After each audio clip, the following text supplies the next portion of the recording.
Yesus Kristus menurut Santo Matius. Dimuliakanlah Tuhan. Sekali peristiwa, berkatalah Yesus kepada orang banyak dan berkata kepada murid-muridnya, ahli-ahli Taurat dan orang-orang Farisi telah menduduki kursi Musa. Sebab itu, turutilah dan lakukanlah segala sesuatu yang mereka ajarkan kepadamu. Tetapi janganlah kamu menuruti perbuatan-perbuatan mereka, karena mereka mengajarkannya tetapi tidak melakukannya. Mereka mengikat beban-beban berat lalu meletakkannya di atas bahu orang, tetapi mereka sendiri tidak mau menyentuhnya. Semua pekerjaan yang mereka lakukan hanya dimaksud untuk dilihat orang. Mereka memakai tali sembayang yang lebih lebar, jumbe yang panjang.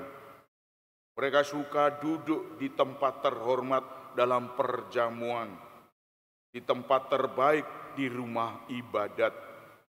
Mereka suka menerima penghormatan di pasar dan suka dipanggil rabi. Tetapi kamu, janganlah kamu suka disebut rabi, karena hanya satu rabimu, dan kamu semua adalah saudara. Janganlah kamu menyebut siapapun bapa di bumi ini, karena hanya satu Bapamu, yaitu Dia yang di surga. Janganlah kamu disebut pemimpin, karena hanya satu pemimpinmu, yaitu Kristus. Siapa saja yang terbesar di antara kamu, hendaklah ia menjadi pelayanmu. Barang siapa yang meninggikan diri, ia akan direndahkan. Barang siapa yang merendahkan diri, ia akan ditinggikan. Demikianlah Injil Tuhan. Terpujilah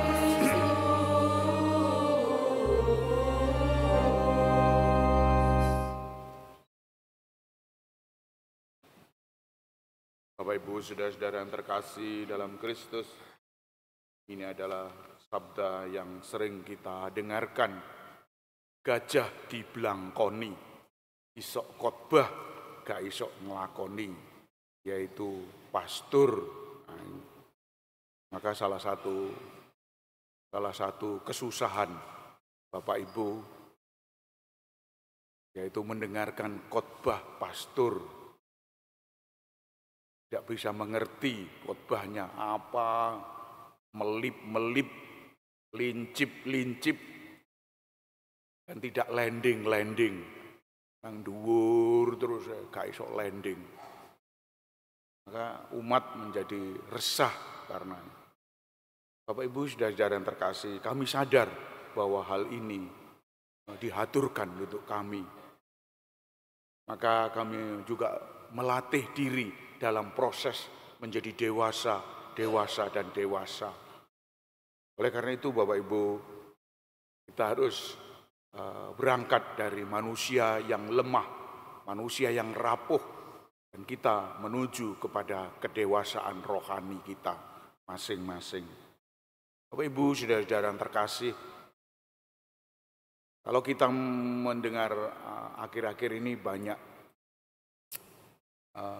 guruan-guruan, malah paling capres itu, janji-janji tok, ngedobos, ndabrus, paling yang ngono-ngono tok, engko lek wis dadi ya lali, janjinya hilang, janjinya lupa.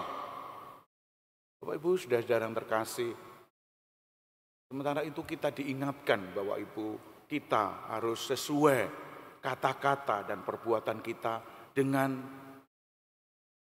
janji-janji kita. Kita berjanji bahwa kita guru akan mengajar dengan sebaik-baiknya. Tapi sementara itu tidak kita lakukan, mengajar sok-saksaan, mengajar asal-asalan. Dengan para murid juga tidak akrab. Dan dengan mereka-mereka, rekan-rekan guru, rekan-rekan dosen, kita juga jauh. Bapak Ibu saudara-saudara yang terkasih, kata-kata kita, padahal harimau kita itu kata-kata kita, pasti akan digugu, akan ditiru, guru, digugu dan ditiru kalau kita sesuai dengan kenyataannya. Sabda ini sungguh penting untuk diri kita yang sering ngomong. Orang tua ngomong pada anak-anak. Kita pembesar ngomong kepada rakyat. Dan itu semua dinilai rakyat. Rakyat sudah pandai menilai barang-barang ini. Kalau tidak sesuai, kita akan ditinggalkan oleh rakyat. Ya, ditinggalkan ini maksudkan gak digubris, gak dianggap. Alah iku apa iku? Paling iku ya duit tok, duit. Wis gedabrus. Kenyataannya seperti itu dan tidak terbukti dalam karya-karya pekerjaan-pekerjaan. Hanya nongkrong di kantor, yang nulis-nulis, yang baca koran, sekak, catur, apalagi. Main komputer, game-gamean, komputer game-game. Bapak Ibu saudara-saudara yang terkasih, masih banyak tokoh-tokoh yang seperti itu. Tapi mari melihat diri kita sendiri, apakah kita sesuai dengan hal itu. Maka kalau kita tidak sesuai, kita harus diingatkan Bapak Ibu saudara-saudara yang terkasih. Kita adalah pelayan. Pelayan itu melakukan tugas sesuai dengan apa yang dikatakan oleh tuannya. Hei pelayan, kamu ambilkan itu. Langsung ambilkan. Hei pelayan, kamu buang itu. Langsung dibuang. Tidak ada pakai. Nanti dulu enti, tidak pakai enti. Bapak Ibu saudara-saudara yang terkasih, pelayan. Ini adalah sikap kita. Kerendahan hati di sini. Nampak sekali jelas. Orang yang merasakan rendah hati, orang yang akan ditinggikan oleh Tuhan. Kalau dia sesuai kata-kata dan perbuatan kita, sesuai dengan janji-janji kita. Hal ini terus berlalu untuk diri kita. Apa yang dikatakan dalam bacaan pertama tadi juga demikian.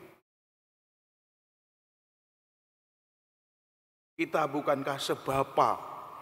Kita adalah sebapa. Bagaimana kita adalah sealah, sama Bapa, sama Allah, satu Allah. Dan kita semua tidak bisa mengingkari, mengkhianati perjanjian kita. Ini adalah Bapa kita. Maka Bapa yang berjanji dengan nenek moyang kita akan menyertai kita. Maka inilah yang harus kita lakukan, menyertai, harus kuat, harus tahan, harus optimis, harus melangkah maju ke depan, tidak takut-takut. Kita adalah punya Bapa, Bapa kita adalah Allah. Oleh karena itu, ini adalah pedoman hidup kita. Maka Bapak Ibu, saudara-saudara yang terkasih, kita harus dilatih hal seperti itu. Oleh karena itu kita tidak bisa macam-macam. Kita ingin melaksanakan tugas dengan sebaik-baiknya. Mari kita lihat langkah-langkah hidup kita. Mungkin Bapak Ibu di usia tua ini, banyak yang usia tua. Gereja ini penuh katanya anak-anak muda. Tapi terbukti tua semua. Tidak ada anak muda. Jarang. Berapa persen anak muda? Lalu kita kalau orang sudah tua, sudah mulai pikun-pikun. Janji-janjinya lupa. Obrolan-obrolan tadi lupa.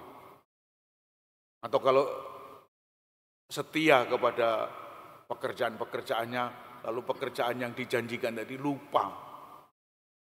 Misalnya berjanji ingin setia, ingin kuat, tapi terbukti tidak kuat.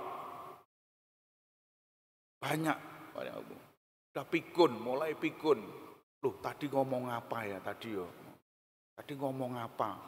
Lupa sudah. Maka ini sering terjadi dalam hidup kita. Maka janji-janji kita kosong. Ya, tidak semua janji-janji kosong. Janji-janji bisa dipenuhi. Asal diri kita sungguh-sungguh tekun, sungguh-sungguh berbakti kepada Tuhan. Janji ini bukti bahwa diri kita punya wibawa. Kalau kita setia kepada tugas-tugas kita. Saya sendiri tidak bisa mengingat-ingat janji-janji apa untuk umat. Kadang-kadang saya tulis di agenda di penanggalan. Saya tulis, oh misa di sini, oh pemberkatan di sini, pemberkatan. Oh ini ada berkat rumah. Ini orang arwah. Janji, oh ini rapat fikep. Saya tulis di situ. Sehingga setiap hari harus melihat kalender itu. Kalender yang besar itu lalu saya tulisi. Penuh. Bapak Ibu saudara-saudara terkasih, ini untuk mengingatkan kita bahwa diri kita berwibawa.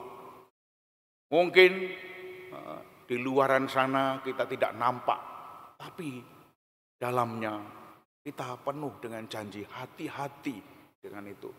Maka tidak akan terselip acara-acara itu, tidak akan wah yo nanti luhon tubruan, tidak mungkin tubruan. Siapa yang janji dulu, inilah yang ditepati. Begitu Bapak Ibu saudara-saudara terkasih. Masih muda juga demikian. Masih muda kadang-kadang juga lupa. Opo yo mang, opo yo. Tidak tahu. Apa yang dikatakan kemarin hari ini. Apa yang dikatakan kemarin opo yo. Ngomong opo ini.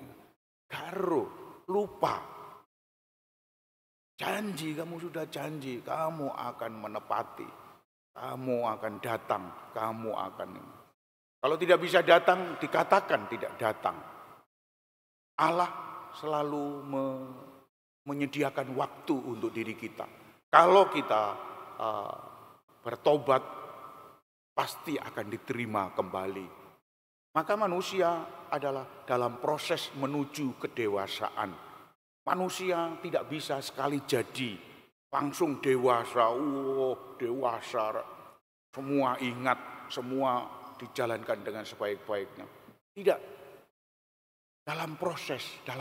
Kalau dalam proses ini ada jatuh bangun. Sana ada jatuh bangun. Kita menyadari hal ini.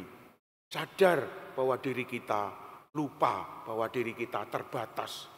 Semua kemampuan nampaknya sudah mulai ditinggalkan. Kemampuan daya ingat ini mulai turun. Oleh karena itu kita harus sadar bahwa kita membutuhkan orang lain, membutuhkan pelayan untuk mengingat-ingat, membantu kita agar tugas-tugas kita bisa terselesaikan. Meskipun itu presiden harus mempunyai pembantu sangat banyak agar tugas-tugasnya bisa terlayani. Karena kita tua, karena kita terbatas. Manusia menuju kepada proses pendewasaan. Tidak sekali jadi. Oleh karena itu Bapak Ibu sadar akan kelemahan-kelemahan kita. Mari kita bangun kembali kondisi-kondisi yang sudah tidak boleh lagi, tidak mudah lagi. Kita harus setia kepada Tuhan. Dan secara khusus saya mengingatkan kepada Bapak Ibu agar kita berdoa untuk arwah-arwah.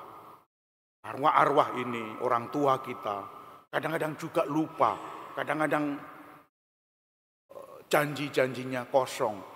Wah dulu orang tua saya belum melaksanakan janji ini, belum ini, belum ini, belum ini. Masih banyak. Mari dimohonkan ampun, dimohonkan ampun. Karena arwah-arwah ini menentukan kita. Kita tergantung dari arwah-arwah. Kalau tidak ada arwah-arwah ini, kita juga tidak ada. Oleh karena itu kita berbakti kepada mereka itu. Oleh karena itu Bapak Ibu sadar akan hal ini, kita selalu berdoa untuk para arwah, para orang tua, nenek-nenek kita, dan yang membantu kita. Meskipun di tengah-tengah kekurangan-kekurangan, kelebihan juga. Ada hal-hal yang menarik dari orang tua kita, yaitu kasih yang diajarkan kepada diri kita. Kasih inilah yang membuat diri kita hidup, berkembang, dan ada. Tuhan memberkati kita. Amin.